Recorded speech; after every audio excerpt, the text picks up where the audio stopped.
Halo sahabat semua, jumpa lagi dengan admin. Pastinya kalian saat ini sedang berada di channel Sarjana Wibu. Bagaimana kabar kawan-kawan pada hari ini? Semoga kalian semua baik-baik saja. Pada video kali ini, admin akan melanjutkan cerita manhwa yang berjudul Legendary Spear Knight. Dan ini adalah video part yang ke-44.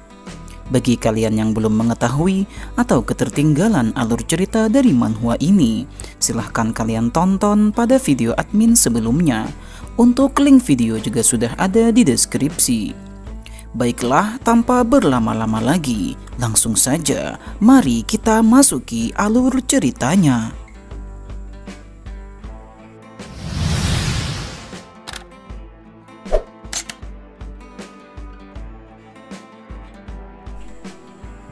Cerita kemudian berlanjut pada chapter kali ini. Pada awal mulanya, kita diperlihatkan Joshua yang telah menegaskan di hadapan semua orang bahwa ia datang ke sana adalah untuk menjadi Kaisar Avalon yang baru. Tentu saja perkataan itu membuat ketiga pangeran menjadi terdiam dan terpana melihat keinginan dari Joshua. Duk Trembelin nampak diam saja melihat kedatangan Joshua yang kontroversi itu. Para bangsawan kekaisaran Avalon bertanya-tanya kenapa Joshua datang dan ingin mengambil alih kekaisaran.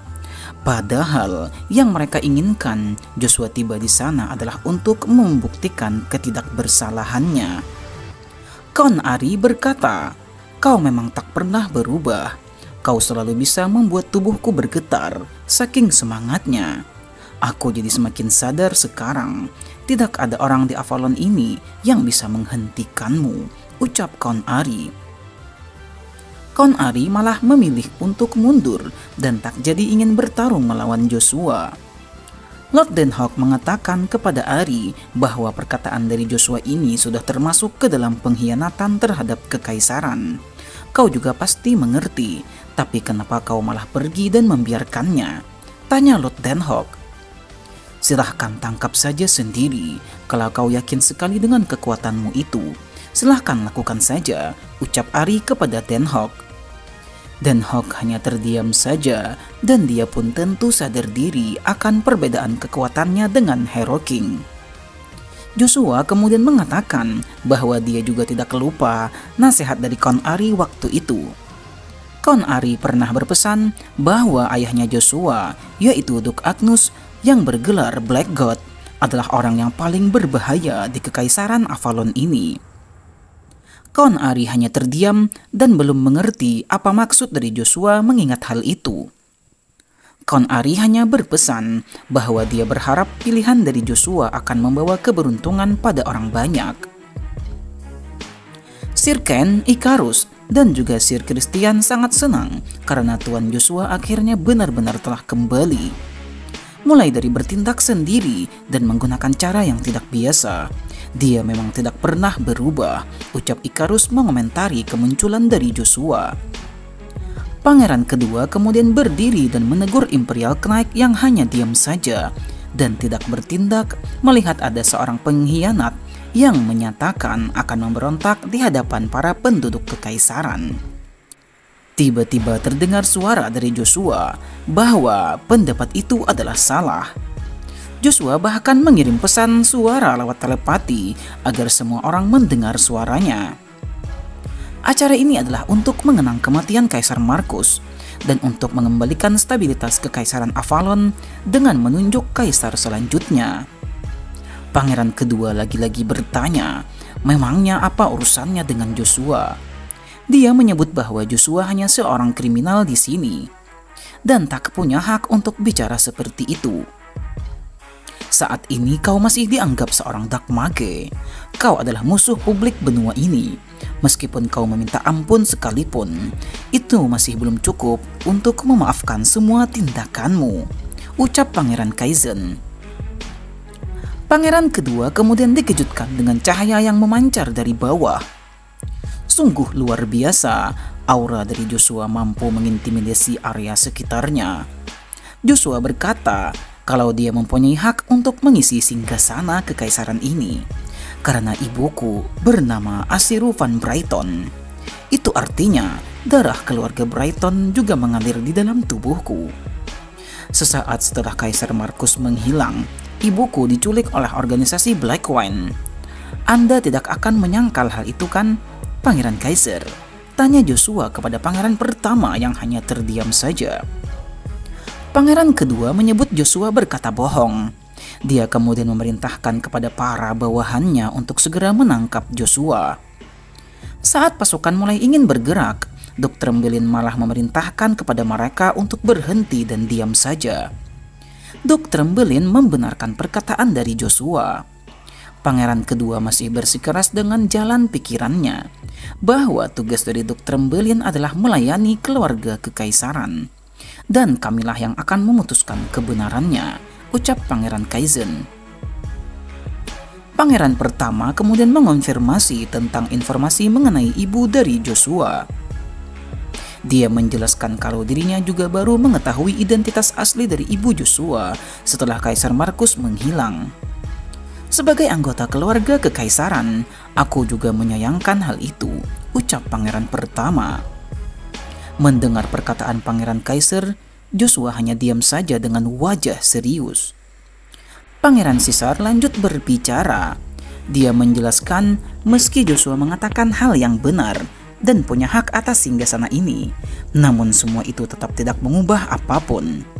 Sebenarnya semua hal tentang perebutan tahta ini sudah tidak ada artinya sejak awal.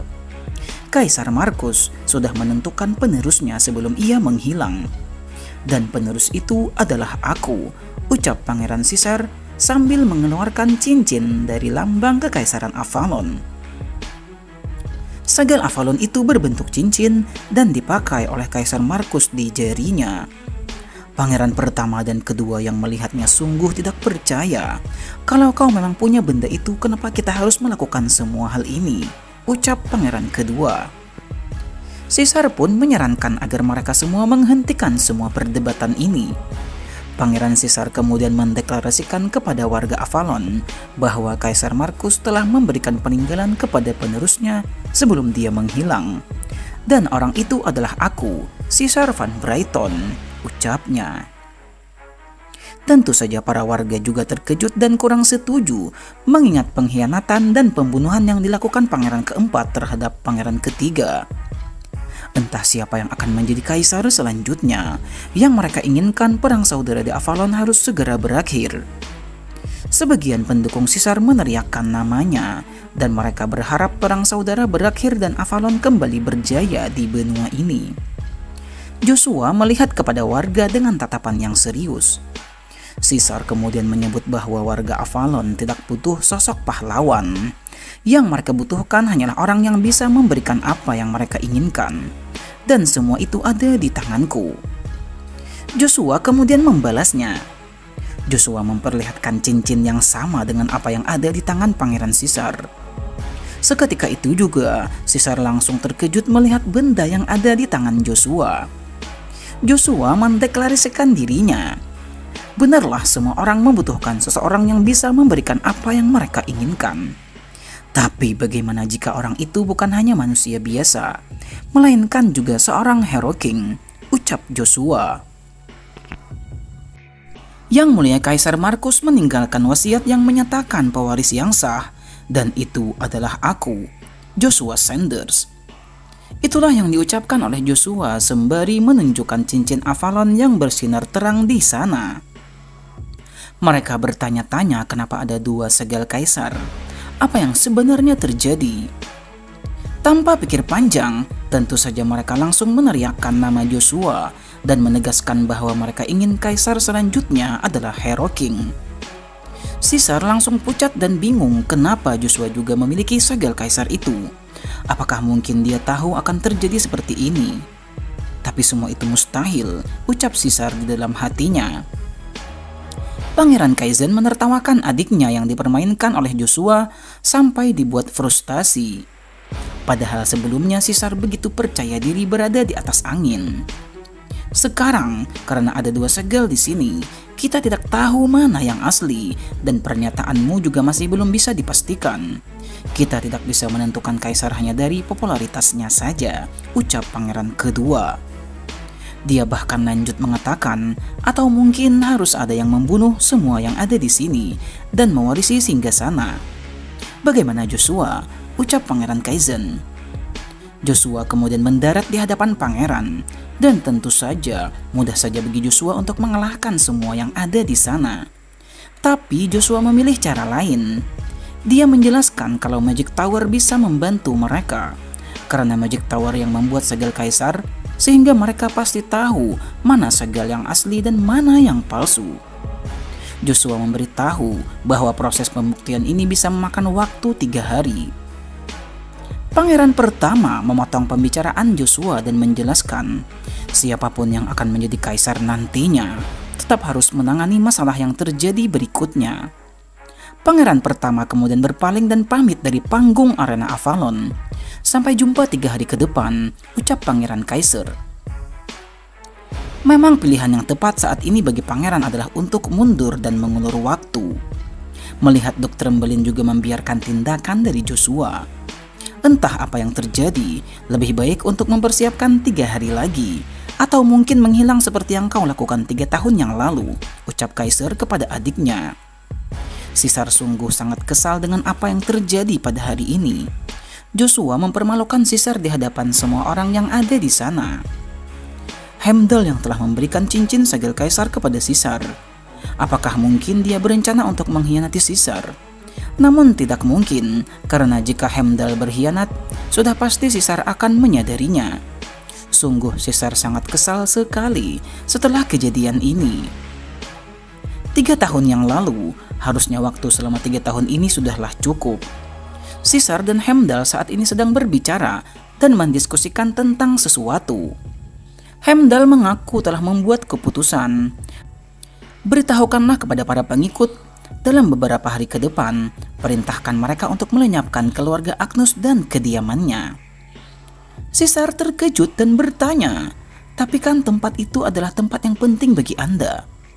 Membiarkannya lebih lama lagi hanya akan menjadi keserakahan bagiku sendiri. Kita harus segera menyingkirkan keluarga Duk Agnus untuk melemahkan kekuatan pangeran, ucap Heimdall. Karena jika keluarga Duk Agnus sudah tiada, para pangeran pasti akan tergoncang. Caesar, setelah ini dapatkanlah kepercayaan pangeran pertama. Jika sudah, maka tancapkanlah paku terakhir. Heimdall waktu itu memberikan cincin Avalon kepada Caesar. Caesar bertanya bagaimana bisa Heimdall mendapatkan cincin Kaisar Avalon itu. Benar saja, cincin itu selalu dipakai oleh Kaisar Markus. Itu artinya, maka Heimdall lah yang telah membunuh Kaisar Markus. Iya, benar sekali. Akulah yang telah membunuh Kaisar Markus, ucap Heimdall, yang ternyata adalah Duk Agnus atau ayah dari Joshua. Sungguh membingungkan. Fakta menarik kita dapati bahwa Heimdall lah yang ada di balik pergerakan berbahaya dari Caesar selama ini. Setelah perdebatan tersebut, acara Bloody of Berserk tetaplah dilanjutkan. Para kesatria dari kerajaan Avalon bertarung dalam arena yang telah disediakan oleh panitia. Pertarungan yang sangat hebat tentu saja menghibur para warga yang telah lama menanggung duka karena Avalon yang semakin terpuruk. Bloody of Berserk dilanjutkan, tapi itu lebih baik daripada acara ini sia-sia saja. Para pangeran juga telah menyetujuinya, jadi turnamen hari ini tetap dilanjutkan sesuai rencana. Dr. Trembelin menjelaskan, awalnya turnamen ini dibuat untuk menentukan pewaris tahta melalui kesatria milik siapa yang berhasil memenangkan turnamennya. Trembelin juga mengira kalau Caesar akan memihak kepada pangeran pertama. Dikira tahta kerajaan akan direbutkan oleh Pangeran Kaizen dan juga Pangeran Kaiser. Namun ternyata Joshua dan juga Caesar ikut terlibat dalam perebutan tahta tersebut. Duk Trembelin kemudian meminta Joshua untuk menjelaskan semuanya. Tentu saja tentang segel milik Kaisar yang dibawa oleh Joshua. Sir Ken mengatakan kalau Joshua tidak mungkin membunuh Kaisar Markus dan mengambilnya secara paksa. Akan tetapi menurut Trembelin, itu adalah salah satu kemungkinannya juga. Joshua kemudian berdiri dan akan segera menceritakan tentang kematian Kaisar Markus dan juga semua yang terjadi pada hari itu. kejadian 3 tahun yang lalu. Belum sempat Joshua menceritakannya, tiba-tiba Duk Zigar kemudian tiba dan memanggil Joshua di sana. Penasehat kerajaan itu diberi perintah oleh Kaisar untuk memanggil Joshua Sanders. Sir Ken membantahnya karena sekarang ini tidak ada Kaisar yang memberikan perintah sehingga mereka tidak akan menyerahkan Joshua begitu saja. Sins kemudian memperlihatkan percakapan yang terjadi antara pangeran pertama dan pangeran kedua. Mereka saling berdebat perihal Joshua yang ternyata adalah saudara mereka. Mereka berasal dari keturunan Van Brighton dan Joshua punya hak untuk menjadi kaisar. Pangeran kedua bersikeras tidak mengakui hal itu. Tidak ada orang yang tiba-tiba muncul lalu kemudian mengklaim dirinya adalah keturunan kaisar. Pangeran kedua malah ingin mengasingkan Joshua dari kekaisaran Avalon. Pangeran pertama kemudian menegaskan bahwa mereka tidak bisa melakukan sesuatu untuk mengubah takdir. Apa kau pikir salah satu dari kita bisa sungguh mengurus semua hal ini setelah menaiki tahta kekaisaran? Tanya pangeran pertama. Tentu saja pangeran kedua tetap tidak menerima alasan tersebut. Pangeran kedua meminta jawaban yang jujur. Kenapa kita tidak bisa menyingkirkan Joshua sekarang juga? Tanya pangeran kedua. Pangeran pertama kemudian tertunduk dan berkata, ada informasi baru yang datang dari informan terpercaya. Situasi sekarang ini tidak menguntungkan bagi Avalon. Kekaisaran Swallow telah menyerahkan Erham yang dulunya Reinhardt ke tangan Kekaisaran Hubald. Dan mereka sudah mulai menempatkan pasukan di dekat perbatasan dengan Kekaisaran Avalon. Bahkan ada 200.000 prajurit yang dipimpin langsung oleh Lucifer. Situasi ini tentu menakutkan bagi Kekaisaran Avalon. Apakah kau berniat untuk bermain-main sebagai raja sendirian setelah kehilangan kerajaan kita? Ucap pangeran pertama. Joshua kemudian datang di sana dan mendengar pembicaraan dari kedua pangeran tersebut. Joshua bertanya, apakah pangeran ingin meminta Joshua untuk menghentikan Lucifer? Joshua kemudian sangat terkejut melihat pangeran pertama yang memohon kepadanya. Bahkan pangeran pertama menundukkan kepalanya sambil memohon pertolongan kepada Joshua. Dengan tegas pangeran pertama memintanya, ini semua bukan demi kepentingan pribadi, melainkan demi kekaisaran kita, yaitu Avalon. Joshua tersenyum melihat niat baik dari pangeran pertama.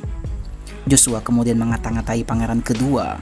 Apakah pangeran kedua akan diam saja setelah melihat kakaknya memohon seperti itu? Kaisar kemudian memerintahkan kepada adiknya untuk mengikutinya. Dengan begitu, pangeran kedua pun akhirnya tunduk dan memohon pertolongan Joshua. Joshua pura-pura tidak mendengar dan meminta pangeran kedua untuk mengatakan lebih jelas lagi. Pangeran kedua sangat kesal dipermainkan oleh Joshua. Dengan tegas mereka berdua kemudian menundukkan kepala dan memohon pertolongan dari Hero King. Joshua bersedia untuk melakukannya, tapi ada persyaratan yang harus dipenuhi oleh para pangeran. Entah apa yang akan terjadi selanjutnya. Syarat seperti apakah yang akan diajukan oleh Joshua? Bagaimanakah tanggapan dari kedua pangeran tersebut? Sungguh cerita ini semakin menarik untuk kita nantikan bagaimanakah lanjutan ceritanya. Nantikan lanjutan ceritanya pada video admin berikutnya. Dan ini adalah akhir dari cerita pada video kali ini. Bagaimana menurut kalian cerita pada video kali ini? Silahkan kalian tulis pendapat kalian di kolom komentar. Jangan lupa untuk selalu mendukung channel ini dengan menekan tombol subscribe bagi kalian yang belum subscribe channel ini. Like video ini jika kalian suka, serta bagikan video ini kepada teman-teman kalian. Baiklah, sampai di sini dulu perjumpaan kita pada video kali ini. Admin izin pamit undur diri dan admin ucapkan terima kasih banyak.